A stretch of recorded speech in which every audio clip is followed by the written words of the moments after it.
জয় মা তারা। মা তারা অ্যাস্ট্রোলজি চ্যানেলের পক্ষ থেকে সকলকে জানাই আন্তরিক শুভেচ্ছা। আজকে আমি যে বিষয়টি নিয়ে কথা বলতে চলেছি সেটি হলো মীন রাশির জাতক এবং জাতিকাদের মায়েরা কেমন হয় সে নিয়ে আজকের মূলত আলোচনা। আপনারা দেখতে থাকুন মা তারা অ্যাস্ট্রোলজি চ্যানেল। এইখানে আমি তন্ত্র, মন্ত্র, জ্যোতিষ, পুজো পাঠ, বিবাহিত জীবনের সমস্যা, ভূত, প্রেত, অর্শ, সাদা শ্রাপ, কোর্ট কেস, মামলা মোকদ্দমা, সন্তান হচ্ছে না, স্বামী স্ত্রীর মধ্যে মেল হচ্ছে না, সেই সকল বিষয়ে আমি কাজ করে থাকি। চাইলে আপনারা আমার সাথে সরাসরি যোগাযোগ করতে পারেন। জয় মা তারা। এখন মীন রাশির জাতক এবং জাতিকারা শনির যে ৭.৫-র প্রকোপে আছে, এমত অবস্থায় কিন্তু মীন রাশি জাতক এবং জাতিকারা যে জানে যে মা কি জিনিস এবং তাদের শরীরে যে মন এবং মানসিকতা আছে সেটা কি জিনিস এবং মৃত্যুতুল্য কষ্ট কি জিনিস। কারণ প্রত্যেকটি মানুষের উপর যখন শনির ৭.৫ আসে তখন কিন্তু ইফেক্ট সন্তানের আগে মায়ের উপর পড়ে। তাই প্রত্যেকটি জাতক এবং জাতিকাদের যখন শনির ৭.৫ শুরু হয় তখন কিন্তু যদি একটু ভালো করে আমরা লক্ষ্য করি যে মায়ের কিন্তু শরীর স্বাস্থ্য আগে খারাপ হয়। এটা কেন হয়? কারণ প্রত্যেকটি জাতক এবং জাতিকার মায়ের সাথে একটা নারীর টান রয়েছে, এই জন্যই কিন্তু এটা হয়। ঠিক আছে, তাই প্রত্যেকটি মীন রাশি জাতক এবং জাতিকারা কিন্তু ভালো করে জানে যে মা কি জিনিস।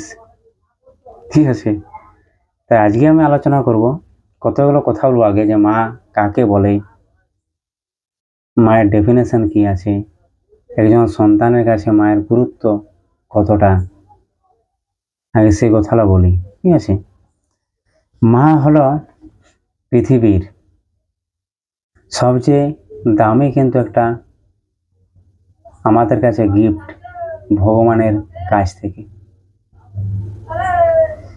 যার সঙ্গে কোনো কিছুর তুলনা চলে না। যার মা নেই সেই একমাত্র বোঝে যে মা হারানোর বা মা না থাকার কতটা জ্বালা, কতটা যন্ত্রণা তাকে বুকে নিয়ে বেড়াতে হয়।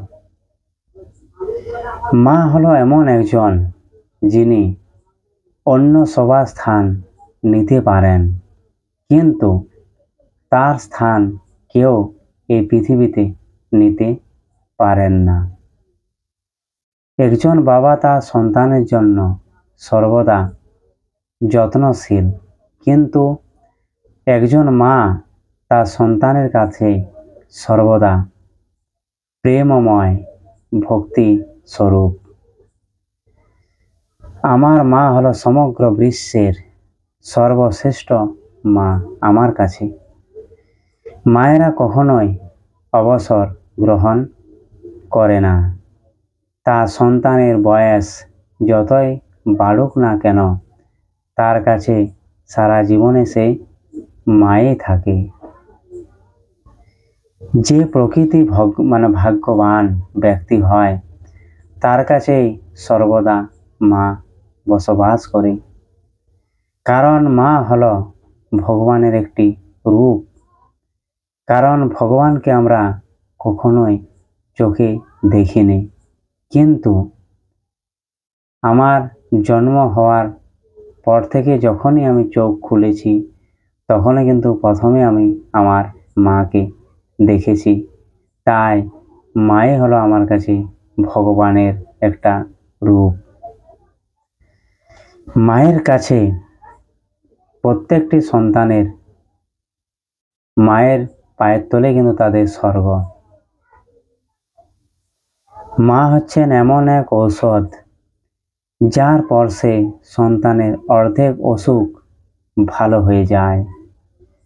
যার মা আছে সে কখনোই গরিব হতে পারে না।